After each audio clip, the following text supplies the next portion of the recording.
ஆன்மீக அன்பர்கள் அனைவருக்கும் வணக்கம். இங்கே வர்ற பக்தர்களெல்லாம் நாங்கள் ஒவ்வொருத்தரையும் ஒவ்வொரு விஷயத்தில் பேட்டி எடுத்துகிட்டு வரோம். இங்கே வந்த பக்தர்கள் எதுக்காக வந்திருக்காங்க அப்படின்றத நீங்களே தெரிஞ்சிருப்பீங்க. இதை இப்போ நான் ஒரு விஷயத்த சொல்ல போகிறேன். இதுக்கு முன்னாடி இப்போ வந்திருக்காரு ஒருத்தர், அவருடைய அம்மா வந்தாங்க. அவருடைய கல்யாணத்துக்காக இங்கே பத்திரிக்கை வச்சாங்க. வைக்கும்போது நான் சொன்னேன், நீங்கள் கண்டிப்பாக கடவுளை கூப்பிடுங்க, வருவார் கூட அப்படின்னு சொன்னேன். அப்போ அவங்களும் கண்டிப்பாக வருவார் தான் சொல்லி சிரித்தாங்க. நான் சொன்னேன், சிரிக்காதீங்க, நிச்சயமாக கலாராணின்ற ஒருத்தருடைய மேரேஜுக்கு கடவுள் அந்த ட்ரெஸ்ஸோடையே வந்திருக்காரு. அந்த ஃபோட்டோவை நான் அனுப்ப சொல்கிறேன், நீங்கள் பாருங்கன்னு சொன்னேன்.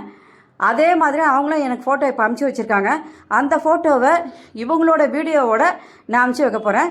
இப்போ இவங்க 2 பேரும் நேற்று ராமநவமி முடிஞ்ச உடனே கையோடு இப்போ தான் ஊர்லேருந்து கிளம்பி வந்திருக்காங்க. கேரளாலேருந்து ஃப்ளைட்டை இறங்கி இன்னும் வீட்டுக்கு கூட போல் நேராக இங்கே சாமியை பார்க்க வந்திருக்காங்க. அப்படின்னு சொல்லும்போது அவருடைய பக்தியை நம்ம சும்மா சொல்ல முடியாது. ஏன்னா எல்லோரும் வீட்டுக்கு போகணுன்னு தான் ஆசைப்படுவாங்க. ஆனால் இவர் கடவுளால் இந்த வேலை முடிஞ்சதுன்றதால இங்கே வந்திருக்காங்க. அதனால் அவங்க 2 பேரையும் கடவுளுடைய மாலையை அவங்கக்கிட்ட கொடுத்து நாங்கள் மாற்றிக்க சொல்லியிருக்கோம். 2 பேரும் மாலையை மாற்றிக்குங்கம்மா.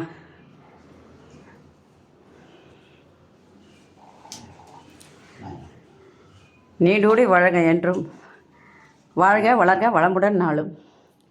அதனால் மேடம் உங்கள் பேர்? நீங்கள்? ஹித்திக். நீங்கள் என்ன பண்ணுறீங்க சார்? சர்வீஸ் செக்யூரிட்டி கம்பெனியில் வேலை செய்கிறீங்க. இதுக்கு முன்னாடி எங்கே படிச்சிங்க? யூகேயில் படிச்சிங்க. படிச்சுட்டு இங்கே தான் வேலை செய்யணும்னு வந்திருக்கேன்னு நினைக்கிறேன் நான், இல்லையா? அது ரொம்ப நல்ல விஷயம். எல்லோரும் படிச்சுட்டு அங்கேயே வேலை செய்யணும்னு தான் ஆசைப்படுவாங்க. ஆனால் நீங்கள் கொஞ்சம் வித்தியாசமாக என்ன யோசிச்சிங்கன்னா, படிக்கிறது மட்டும்தான் அங்கே, நான் கண்டிப்பாக அங்கே கொஞ்ச நாள் இருந்துட்டு திருப்பி இங்கே தான் வேலை செய்வேன்னு சொன்னீங்க. அதே மாதிரி இங்கேயும் வந்துட்டீங்க. இப்போ உங்கள் ஒய்ஃப் எந்த ஊர்? அவங்க திருவனந்தபுரம். அவங்க மலையாளியா? இல்லை, தமிழ் தான். அந்த கேரளாவில் இருக்காங்க அவங்க. நீங்கள் என்ன மேடம் பண்ணுறீங்க? இப்போ தான் படிச்சுட்டு இருக்கீங்களா? டியூட்டராக ஒர்க் பண்ணிகிட்ருக்கீங்க. ரொம்ப சந்தோஷமான விஷயம் இது. இப்போ கல்யாணம் முடிஞ்சோடனே இப்போ எப்படி வேலை இங்கே தான் பார்க்கணும்? இங்கே தானே பார்க்க போகிறீங்க. நீங்கள் என்ன முடிச்சிருக்கீங்க? ஜுவாலஜி முடிச்சுட்டு இப்போ இங்கே ஒர்க் கண்டிப்பாக இங்கேயும் உங்களுக்கு நல்ல ஒரு ஜாபை கடவுள் ஏற்படுத்தி கொடுப்பாரு. அதுவும் வந்த உடனே நேராக இங்கே சாமியை பார்க்குறீங்கன்னு சொல்லும்போது அது ரொம்பவும் சந்தோஷத்துக்கு முக்கியமான இடம் உங்களுக்கு. ஏன்னா இப்போ கல்யாணம் முடிஞ்சதுன்னு அவங்க அம்மா 9 நாள் சுற்றினாங்க. இவர் எப்போ வேலை வச்சு முடிஞ்சு வராரோ உடனே சாமியை பார்ப்பார். வியாழக்கிழமையில் கண்டிப்பாக இவரை நான் இங்கே பார்க்க முடியும். எந்த நேரம் ஆனாலும் சாமியை சுற்றாமல் இருக்க மாட்டார். அதே மாதிரி யூகே போகிறதுக்கு முன்னாடியே எனக்கு அந்த விசா வரணும் அப்படின்றதுக்காக வந்தேன். சுற்றினேன். அதே மாதிரி அந்த படிப்பையும் அவர் நல்லபடியாக முடித்தார். இன்றைக்கி ஒரு நல்ல மனைவியை கடவுள் தேர்ந்தெடுத்து கொடுத்துருக்காரு. அதுவும் நல்ல சந்தோஷமான ஒரு விஷயந்தான்.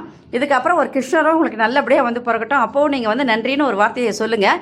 இப்போ நான் என்ன பண்ண போகிறேன், இவங்களோட வீடியோவோட கடவுள் அந்த கலாராணின்றவங்களுடைய கல்யாணத்தில் வந்த அந்த ஃபோட்டோவையும் உங்களுடைய பார்வைக்கு நான் அனுப்ப போகிறேன். பாருங்கள். அதனால் கடவுள் எப்படி வராருன்ற எந்த ரூபத்தில் வராருன்றதெல்லாம் தெரியாது. ஏதோ ஒரு ரூபத்தில் கண்டிப்பாக வருவார். அவங்களுக்கு என்ன தேவையோ அதை கண்டிப்பாக முடிச்சு கொடுப்பாரு அப்படின்றது இதெல்லாம் ஒரு நல்ல எடுத்துக்காட்டாக அமையுது. Thank you so much madam. இந்த மாதிரி வீடியோ இந்த வீடியோவை பார்க்கக்கூடிய பாக்கியம் உங்களுக்கு கிடைச்சதுன்னா, இந்த மாதிரி ஒரு விஷயம் உங்களுக்கு நடக்கணும் அப்படின்னு நினச்சா கண்டிப்பாக இந்த கோயிலுக்கு வாங்க. நிச்சயமாக அது நடப்பதற்கான வாய்ப்புகளை அது ஏற்படுத்தி கொடுக்கும். Subscribe to my channel and please press the bell icon for more videos.